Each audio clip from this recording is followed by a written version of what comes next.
kita tarik dari teori Clifford Geertz, itu sebetulnya Clifford Geertz lebih mengangkat ke primordial, kesetiaan kelompok. Tadi kita diuji apakah kesetiaan kelompok teori Clifford Geertz masih berlaku di sini.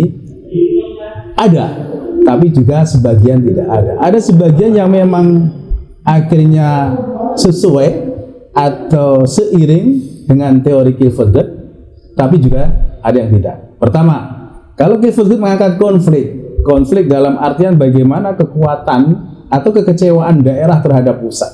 Tapi yang saya angkat di sini adalah perbedaan antara satu etnis Jawa yang mau caleg. Perbedaan ini ternyata bisa disatukan dengan cara apa? Paguyuban turun. Satunya itu apa? Diarahkan. Oh, kamu jangan di dapil 1, kamu di dapil 2, sehingga tidak ada konflik. Akhirnya terjadi keharmonisan. Inti dari Clifford Geertz itu sebetulnya kan mau keharmonisan. Nah, ini ternyata bisa harmonis. Maka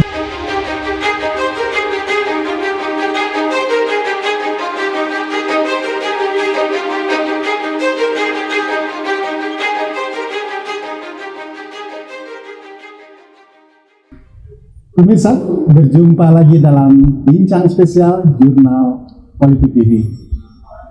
Universitas Nasional hari ini Rabu 1 Maret 2023 kembali melahirkan seorang doktor yang ke-31, doktor di bidang ilmu politik. Kita punya kesempatan untuk berbincang-bincang dengan Dr. Bagus yang baru saja berhasil mempertahankan disertasinya dalam sidang promosi doktor pasca sarjana Universitas Nasional. Menemani bincang-bincang dengan Mas Bagus juga hadir suhu kita, suhu kita TB Masa Jafar, Ketua Program Studi Doktoral Ilmu Politik pasca sarjana Universitas Nasional. Saya ingin mengucapkan selamat ke Bang TB dulu nih. Oh iya, selamat sudah bisa kembali melahirkan doktor ke-31. Itu dari angkatan tahun berapa sih, dokter? 2014. Dari 2014 ya. Teristimewa ini dan kepada Mas Bagus ini. Siap. Selamat Mas Bagus. Ya, matur suwun, terima kasih. Jadi juga dokter. Berkat suhu sebelah kita. Mas Bagus. Yep. Disertasi Anda yang berhasil tadi dipertahankan dengan sejumlah tim penguji yang juga tidak main-main itu, ya kan? Itu mengangkat strategi pemenangan pemilu legislatif. Yeah. Menariknya, ini nyerempet politik identitas. Karena studi kasusnya ini soal etnik Jawa di Bengkalis. Ini apa karena Mas Bagus orang Jawa atau apa sih sisi menariknya ini, Mas Bagus? Baik, ini nyambung kayaknya podcast Dr. TV yang politik identitas kemarin saya lihat tuh kan.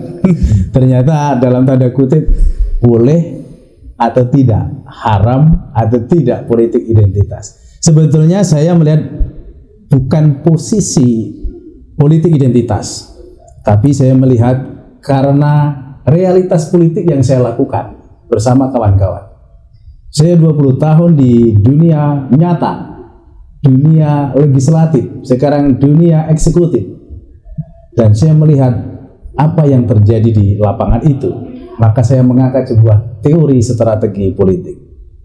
Arahan dari Pak Dr. Masa, udah, kalau orientasi politik susah itu nanti, ketemunya akan ada variabel yang susah diukur.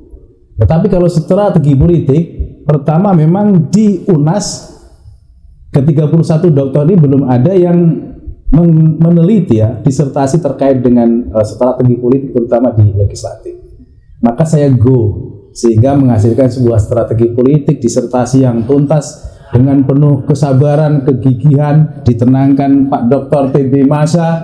Akhirnya saya punya kekuatan bahwasanya fakta realitas politik itu ada strategi tapi memang berbeda dengan fakta atau realitas dunia kampus. Maka saya keluarkan teori-teori yang saya ambil dari UNAS melalui pembimbing-pembimbing yang hebat tadi. Baik dari teorinya Schrader, Mulyansah, kemudian juga Sarbaini, bahkan juga beberapa teori yang mendukung angkatan pertama kita, ada namanya Pak Dumiri, itu berhasil membuat disertasi yang ada politik identitasnya juga, itu di pedalaman Dayak Kalimantan Barat. Ini menjadi pendukung dari teori-teori yang saya persembahkan dengan disertasi yang insya Allah sudah kelar, dan ini menjadi acuan hasanah keilmuan. Saya berharap tidak hanya tingkat lokal di Kabupaten Bengkalis, tapi juga tingkat nasional. Demikian. Baik, Mas, di disertasi Anda ini kan bisa kita tangkap ada satu penggalan menarik yang terkait etnik ini, identitas ini. Wong Jawa pilih Wong Jawa, gitu. Ya kan? Apakah strategi pemenangan Wong Jawa pilih Wong Jawa ini menjadi hal yang pokok atau itu sebagai penguat, gitu? Itu kira-kira gimana? Ya, itu juga sebagai penguat, ya juga sebagai variabel yang memperkuat atau sebagai cadangan juga boleh. Kita lihat dari sudut dan dimensi mana. Kalau kita tarik dari teori Clifford Geertz, itu sebetulnya Clifford Geertz lebih mengangkat ke primordial, kesetiaan kelompok. Tadi kita diuji apakah kesetiaan kelompok teori Clifford Geertz masih berlaku di sini. Ada, tapi juga sebagian tidak ada. Ada sebagian yang memang akhirnya sesuai atau seiring dengan teori Clifford Geertz, tapi juga ada yang tidak. Pertama, kalau Clifford Geertz mengangkat konflik dalam artian bagaimana kekuatan atau kekecewaan daerah terhadap pusat. Tapi yang saya angkat di sini adalah perbedaan antara etnis, satu etnis Jawa yang mau caleg. Perbedaan-perbedaan ini ternyata bisa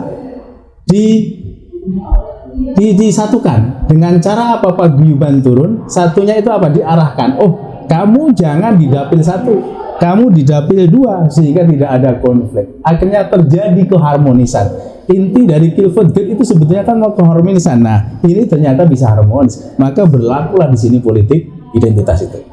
Anda kan politikus nih, iya kan? Yang terjun langsung, yang mengalami langsung situasi real di lapangan dalam kaitan strategi pemenangan. Termasuk juga mungkin karena Anda sekarang sebagai wakil bupati ya. Hal-hal yang Anda ceritakan itu berlaku nggak waktu pilkada kemarin itu? Oh, sangat berlaku dong. Jadi ada 3 jurus untuk strategi memenangkan menjadi pemimpin, baik itu pilihan legislatif, baik itu pilkada, pilihan gubernur, pilihan presiden. Kami tinggal sebetulnya menyamakan. Kalau bicara politik yang ideal itu berada di dunia kampus, di teori politik. Dan itu saya ditempa oleh Pak Dr. Masa, oleh Bu Isbodraini, oleh Pak Asran Jalal, oleh Pak Mas Fadli Rauf gitu. Tapi ketika saya berhadapan dengan realitas politik, maka guru-guru sejati itu sebenarnya orang-orang yang sudah terjun di dunia politik. Dan sekarang saya ada guru sejati itu. Namanya siapa? Bupati kami, Kasmardi pasangan kami. Guru sejati itu di lapangan. Tapi guru teori ya dokter kita, suhu kita tentu Pak Masa. Kita tanya dulu nih, ya, guru teorinya ini. Apa komentar Prof. TB ini dari studi kasus yang diangkat oleh Mas Bagus? Ya, terima kasih Bung Hadi. Selamat Pak Dr. Bagus. Terima kasih suhu Dokter. Waduh, lega saya. Jadi ciri-ciri masyarakat kita itu sebagai ciri-ciri masyarakat negara dunia ketiga. Ya. Ikatan primordial itu dia suatu fakta atau dengan kata lain bahwa politik identitas. Given ya. Given. Given ya. Jadi bagaimana melihat dari sisi kacamata ilmiah secara akademik, ini adalah sebagai jalan bagi kita bagaimana memotret, membaca realitas politik terkait identitas atau terkait dengan etnik. Itu dulu. Ya. Yang kedua, dengan demikian, apalagi ini Mas Bagus ini kan seorang politisi, jadi buat beliau ini sangat menarik. Jadi beliau juga pelajari teori, tapi juga membaca realitas. Oleh karena itu, ada satu kesimpulan yang menarik bahwa walaupun ciri ya etnik atau identitas itu bukan dalam pengertian absolut. Jadi dia bisa menguat, dia bisa mengendur juga. Iya, betul. Tadi Fleksibel dia. Fleksibel. Jadi ternyata tidak semua juga orang Jawa memilih Jawa. Betul.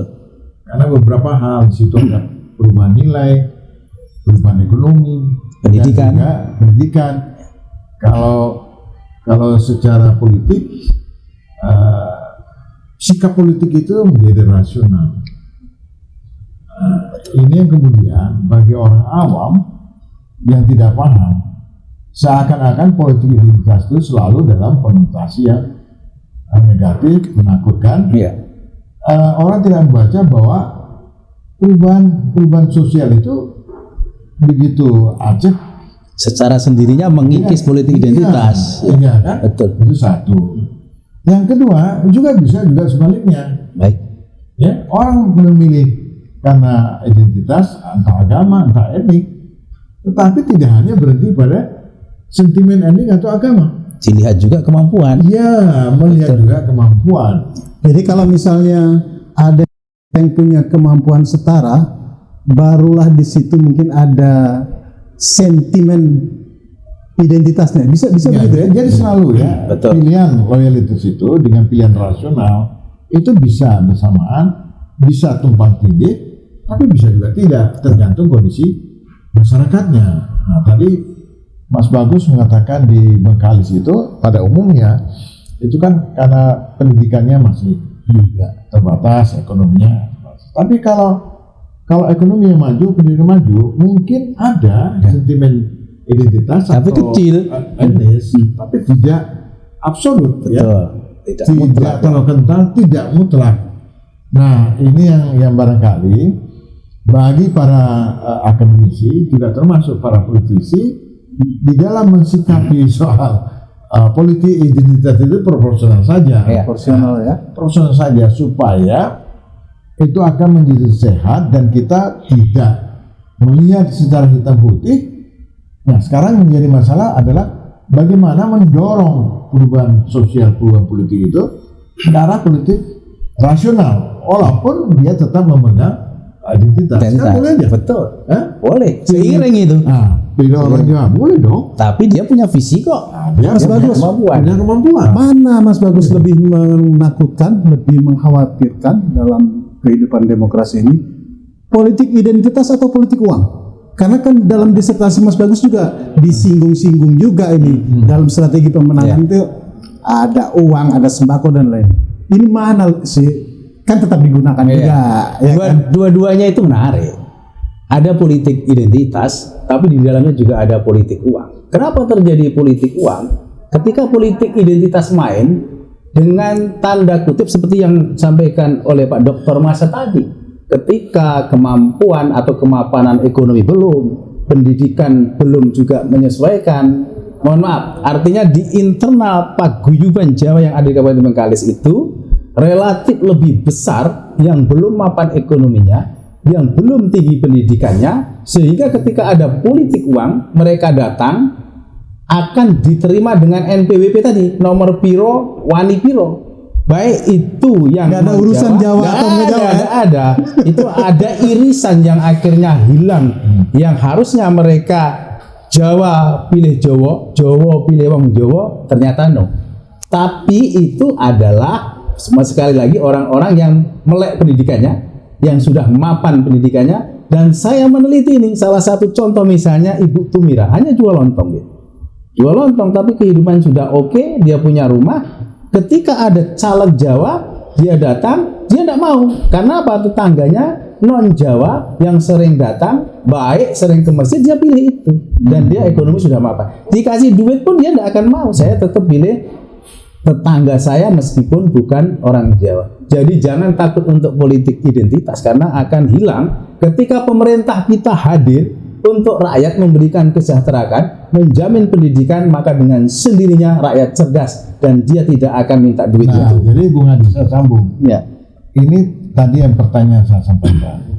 Bagaimana tanggapan atau sikap Pak Bagus sebagai pejabat pemerintah dalam menciptakan ini? Nah, ini jawaban. Nah, kewajiban pemerintah hadir. Ini jawabannya. Iya, betul. Nah, jadi kembali lagi bahwa politik identitas itu bisa haram apabila dia menabrak aturan main, apabila dia menabrak konstitusi, apabila dia menghambat kepentingan orang lain, apabila dia membatasi hak-hak asasi manusia.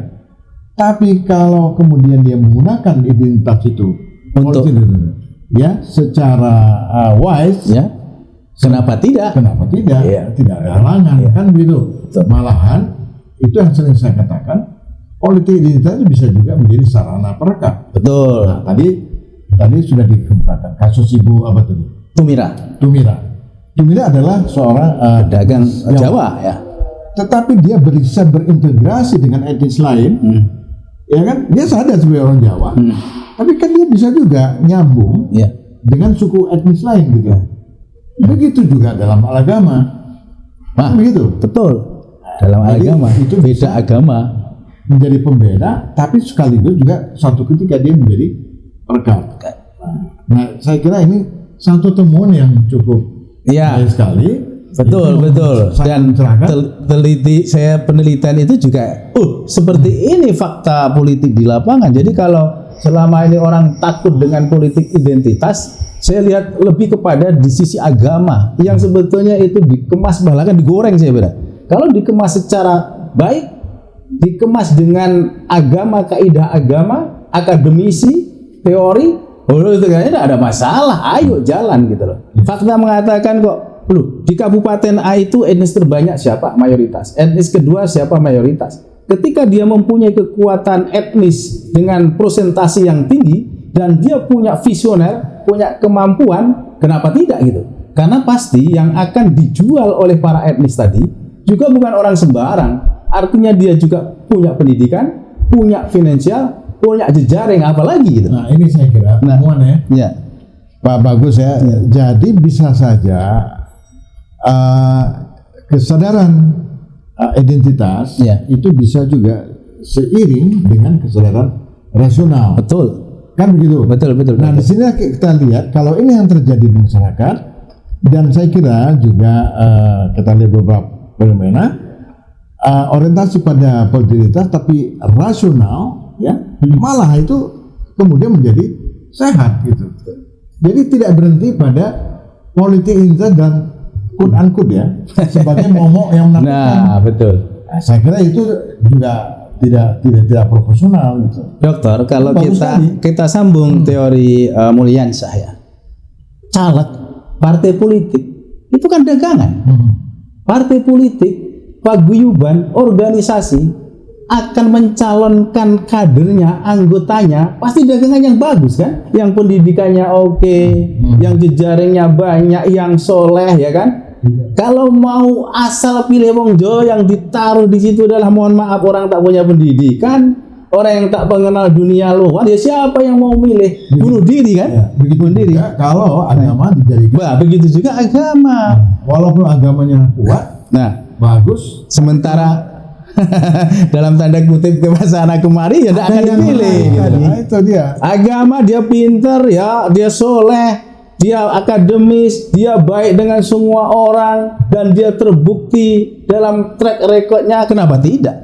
Pasti juga akan menjadi pilihan, dokter ya. Dalam kaitan ini, punya prestasi kan. Dalam kaitan untuk semakin mendorong langkah pilihan-pilihan rasional tadi, ada pesan menarik dari promotor Dr. Bagus tadi, dari Dr. Is. Pesannya itu supaya apa ilmu yang didapatkan Dr. Bagus itu diterapkan dalam kebijakan-kebijakannya dan seterusnya. Nah, ini kan senafas dengan misi Jurnal Politik TV agar temuan-temuan yang dihasilkan dunia akademik, dunia kampus, dalam hal ini UNAS, itu bisa diaplikasikan di tengah kehidupan masyarakat, kehidupan politik, ekonomi, dan seterusnya. Nah, kita ingin mengarahkan pada politik yang sangat rasional. Politik rasional itu tentu akan beriringan, kalau saya tidak salah menangkap tadi statement dari Bang TB maupun Dr. Bagus, beriringan dengan tingkat intelektual dan kemapanan ekonomi. Kalau orang yang mapan ekonomi, kasus Bu Tumirah tadi nggak bisa juga dibayar-bayar, kan begitu. Nah, kaitannya ini kan Dr. Bagus ini wakil kepala daerah di Bengkalis, ya kan? Tentu kan kalau pemerintah semakin bisa menumbuhkan ekonomi rakyat, akan semakin tumbuh juga lah politik rasional itu. Kira-kira peluang untuk membangun, meningkatkan tingkat pendidikan, tingkat ekonomi masyarakat di Bengkalis semakin punya harapan ke depan, atau apa problem yang utama di Bengkalis? Jelas semakin baik ya. Hari ini akan lebih baik dari hari esok. Kalau kita belajar demokrasi yang ada di dunia barat, baik Belanda, kemudian Amerika, dia mapan setelah ratusan tahun. Proses di Bengkalis juga demikian. Kemapanan itu akan terjadi ketika pemerintah hadir. Pemerintah hadir memberikan berbagai kegiatan. Kalau mau mengangkat ekonomi, maka APBD-nya itu mestinya mandatori. Kalau pendidikan harus 20%, kesehatan harus 10%, ya kan?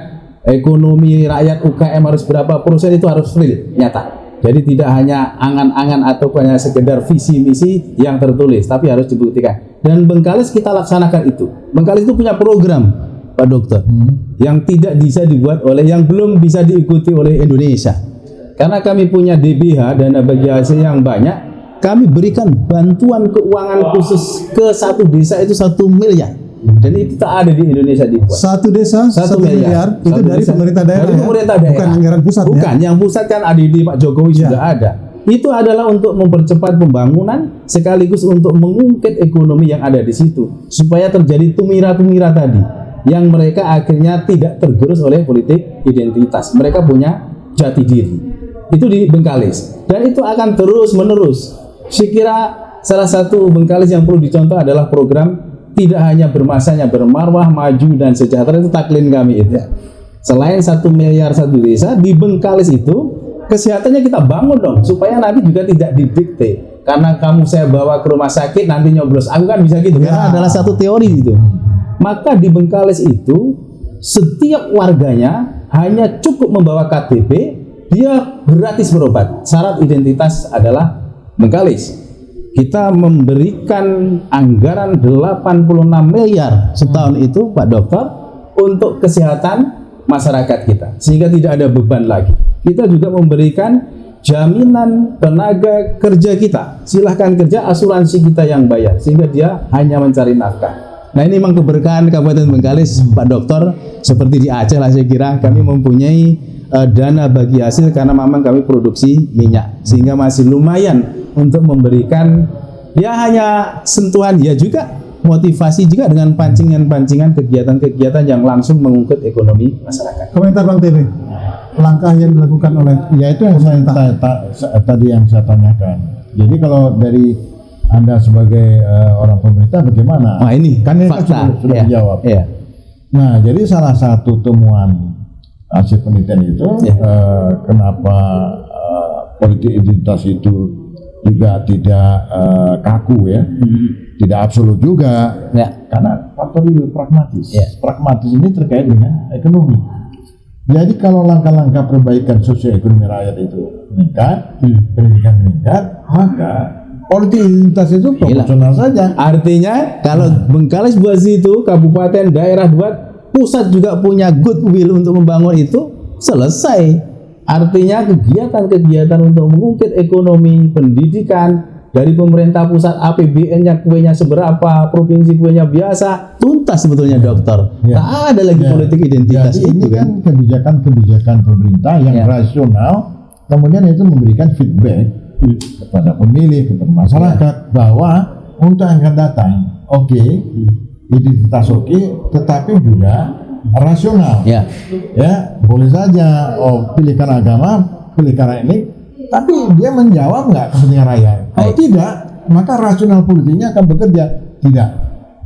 Yang kami perlu identitas, tetapi adalah para politisi, para kepala daerah yang punya prestasi, yang punya legacy, yang punya pandangan jauh ke depan. Kenapa tidak? Nah, begitu. Maka saya berharap dokter, alma mater, alumni dari UNAS ini adalah orang-orang yang akan mengisi politik, yang akan mengisi dunia birokrasi di Indonesia ini. Sehingga teori yang kita dapat nanti akan dipraktekkan seperti saya karena dukungan dari UNAS. Begitu loh. Iya. Begitu. Ini semakin menarik bincang-bincang kita dengan Dr. Bagus Santoso ini. Cuma waktu kita kan sangat terbatas ini. Saya ingin dari Prof. TB dulu, apa closing statement dari perjalanan yang kita lewati hari ini, sidang promosi dokter, kemudian kita bincang-bincang. Apa kira-kira yang bisa disampaikan ke publik ini, Bang Rene? Ya, jadi background mahasiswa politik S3 itu kan macam-macam. Ada politisi, ada birokrat, ada akademisi, ada LSM. Nah, jadi hasil penelitian para dokter yang diluluskan oleh program dokter UNAS itu luar biasa. Salah satunya Pak Bagus. Nah, mudah-mudahan hasil temuan-temuan para dokter-dokter ini juga akan menjadi kontribusi, ya, baik di dalam rangka pengembangan akademik, ya, ilmiah, pengembangan keilmuan, maupun dari segi kontribusi pada praktis, sehingga membekali juga menambah wawasan bagi para politisi, bagi para pemerintah di dalam menyelesaikan masalah-masalah yang ada dalam masyarakat, dan juga ada pilihan alternatif itu yang lebih konstruktif. Intinya itu. Baik, begitu deh. Mas Bagus, Ya. bisa jadi Jadi apa itu? bincang-bincang kita ini juga disaksikan oleh rakyat, Ya, insya Allah. warga Bengkalis. Ya. Nanti saya share. Silakan sampaikan Anda menyapa warga Bengkalis, rekan-rekan sejawat di pemerintah Kabupaten Bengkalis, ya kan? Ya. Hari ini wakil bupatinya sudah sah menjadi dokter. Silakan. Ya, berawal dari politik. Politik itu seni yang maha agung, seni yang sangat indah sekali, dan seorang politisi itu akan tambah berisi ketika dunia teori dia dapatkan, kemudian dia padukan dengan fakta politik, sehingga politisi hadir dengan masyarakat dengan segala senjata. Mengutip yang saya sampaikan ini juga untuk motivasi terutama anak-anak saya, kemudian juga keluarga besar kita di Bengkalis, bahwa ilmu kalau diperoleh ketika miskin itu menjadi harta, dan ilmu ketika kita dapatkan setelah berharta itu akan menjadi perhiasan yang mulia.